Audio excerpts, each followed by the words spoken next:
una sociedad moderna y funcional no puede tener 11 millones de personas indocumentadas viviendo en las sombras. Este es un país que no ha tenido una reforma migratoria desde el año 1986, 35 años, durante los cuales hemos tenido un ciclo de migración análogo a lo que teníamos hace un siglo, digamos entre 1880 y 1920, y el país está en urgente necesidad de una reforma migratoria que reconoce esa realidad demográfica. La situación en el Triángulo Norte. ¿Qué políticas también, además de la política de inmigración, cree usted que se deben implementar para evitar esta inmigración masiva? La población que tendría su situación normalizada a base de esta reforma migratoria no es en su mayoría centroamericana, ¿no? Es una combinación de flujo más reciente centroamericano eh, con flujo de personas de origen mexicana que han venido durante décadas, sobre todo una migración laboral, y luego personas de otras partes del mundo. Ahora bien, actualmente el flujo no documentado, el flujo irregular de migración viene predominantemente del Triángulo Norte, es decir, de Honduras, Guatemala y El Salvador. A corto y medio plazo, lo que va, lo que puede reducir el flujo migratorio de esos tres países sería mejoras en la gobernanza y oportunidades no solo en el futuro en términos de mercados de trabajo, etcétera, acceso a salud, acceso a educación, sino muy en el corto plazo, enfrentamiento a cuestiones de hambre.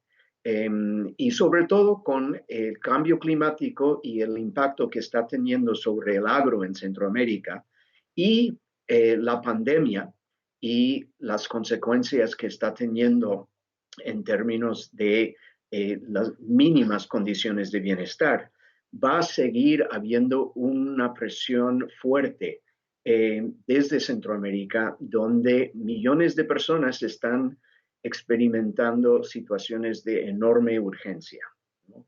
Entonces, lo que tiene que ocurrir, y hay elementos de esto en la reforma que la administración Biden ha propuesto, es programas integrales de desarrollo y de mejoras en gobernanza en Centroamérica.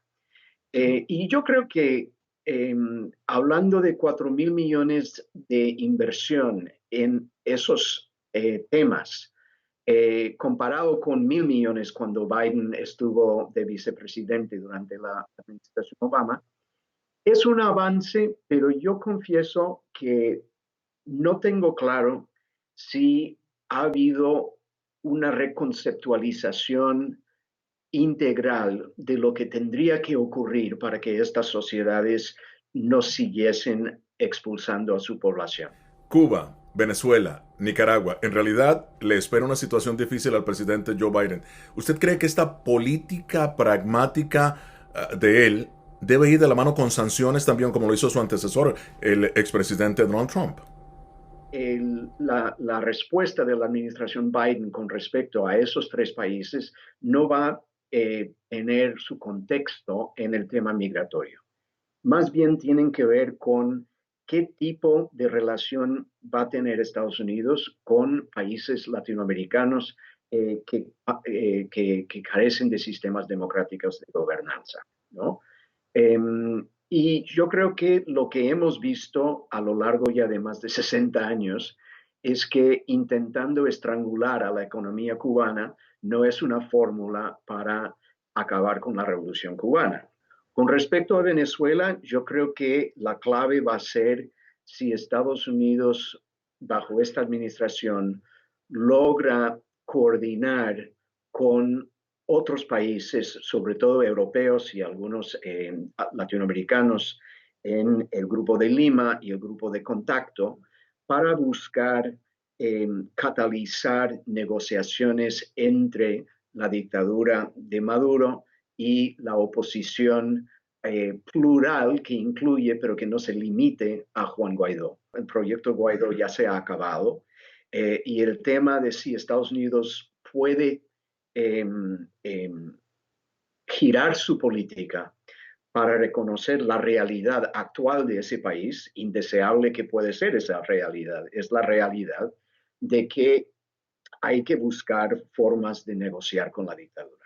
Cuestión de Nicaragua, el tema fundamental es qué tipo de incentivos se puede elaborar para que haya elecciones razonablemente eh, eh, legítimas a finales de este año. Es algo evidentemente que Daniel Ortega y su esposa van a intentar que no haya elecciones legítimas, van a querer manipular esas elecciones y la clave va a ser facilitar los esfuerzos de la oposición nicaragüense de mantenerse unidos, de mantener el enfoque en forzar elecciones y intentar que cuando el régimen de Ortega pierda esas elecciones, tiene que salirse del poder. ¿Cree verdaderamente que se va a lograr un acuerdo bipartidista para avanzar la ley de inmigración? Yo no creo que van a llegar a un acuerdo bipartidista con respecto a esta medida y por tanto creo que lo que vamos a ver son reformas parciales, algunos de los cuales se van a aprobar con mayoría simple y otros de los cuales pueden lograr cierto apoyo bipartidista. Ahora, en la medida en que no logra suficiente apoyo por parte del Partido Republicano, van a buscar acuerdos parciales. Y yo creo que, por ejemplo, el normalizar la situación de los llamados soñadores, los dreamers, los que recibieron DACA por haber llegado al país de niños, de jóvenes, yo creo que eso es algo que puede lograr apoyo bipartidista. Yo creo que también ciertas medidas con respecto a mano de obra agrícola, ciertas medidas en lo que se refiere a poblaciones que han estado en Estados Unidos con lo que llamamos temporary protected status desde hace 20 años, también yo creo que ahí se puede regularizar. Y creo que hay elementos del plan que no van a lograr el apoyo, por lo menos en el corto plazo.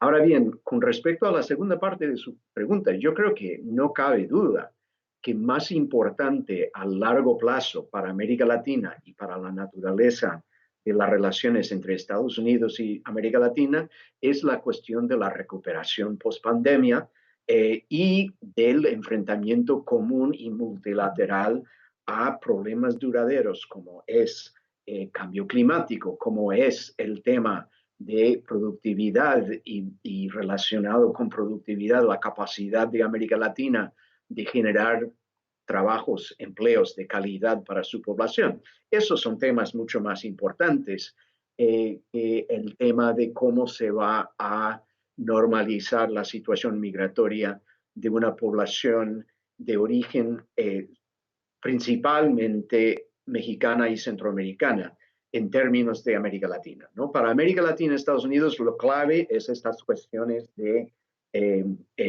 desarrollo de largo plazo.